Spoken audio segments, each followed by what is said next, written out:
forget anti-tank weapons and bullets. An impending wheat shortage may well drive the Middle East and North African countries to revolt and direct a new level of anger and revolt towards Brussels from its own members. As the US approaches critical midterm elections which might dampen Biden's foreign policy endeavours, the EU too will soon be looking at its own strategy, in particular with regards to Ukraine.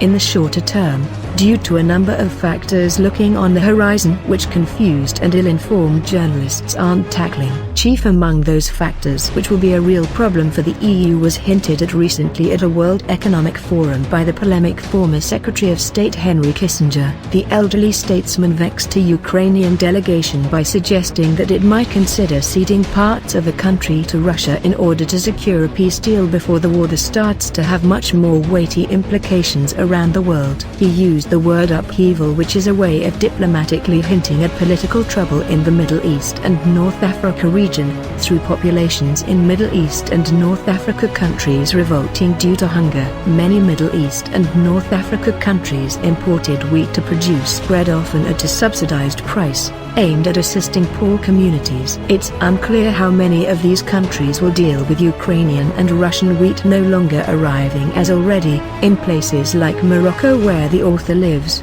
the price of grain has tripled in price, making it harder for farmers in the first place to buy it. If the government isn't going to triple the price of the wheat harvested, then there is little point in farmers buying it. In the case of Morocco, the deficit will have to be met by the government if it wants to keep bread kept at an artificially low price. This cost will have to be passed on to someone. However, most likely it will be the EU which will be asked to help. But Brussels helping Rabat with its housekeeping is one thing. The European Union though might well be facing a much bigger crisis when new flows of immigrants hit its shores, as new levels of poverty fuel higher levels of those desperately seeking a better life in the EU. What Kissinger is hinting at is that the so-called a war of attrition doesn't work well for either Ukraine or the West. The inevitable departure of Russia from the Western sphere will not bode well for the West, both in terms of security and trade, and will be harder to reverse. Putting the genie back in the bottle will be near on impossible. In fact, if the war in Ukraine continues to drain Western coffers and present the EU with new flows of immigrants from the Middle East and North Africa region,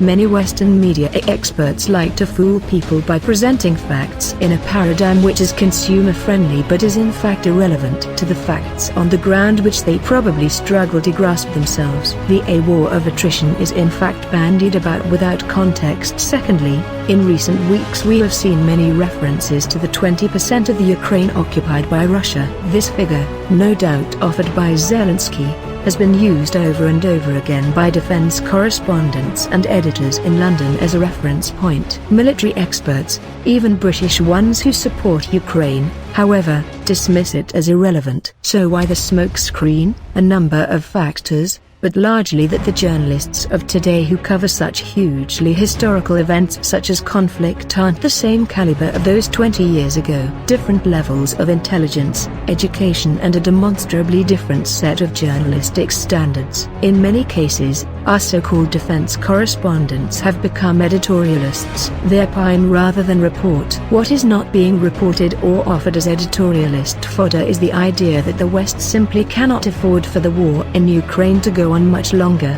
If the EU can't even get backing for its own directive to ban Russian oil as the only real sanction which will make a financial impact to Moscow, then how does anyone in the West imagine the EU playing any role whatsoever in the conflict and be taken seriously? Brussels continues to goad Zelensky on with this fight to the last man gung-ho narrative, while clearly not being able to support its own member states with the calamity which is heading its way. If Kissinger is right, EU countries simply can't handle, politically or financially, the strain from another influx of refugees from Arab countries like it did before with Syria. Post-COVID, the feel-good factor from its citizens is no longer there, replaced by anger and despair aimed at the political elites. It's simply not an option. If such influxes were to happen, the knock-on effects would be immediate and colossal. The waning confidence which many member states still hold, albeit as a token of support for the EU would quickly descend into finger-pointing, and the EU as an international player would have to have its wings clipped. Leaders of the Middle East and North African countries now must also be getting skittish about the wheat ban and wondering whether a second Arab Spring is heading their way. If dissent starts to pop up in one country, like Egypt for example, which imported 60% of its entire wheat consumption from Ukraine, then it might have a knock-on effect on others, exactly in the same way that a revolt in Tunisia in 2010 sparked what was commonly called the Arab Spring. No doubt the European Commission's multi-billion euro propaganda unit already has the press releases and grandiose speeches prepared to deflect blame and to point the finger at others.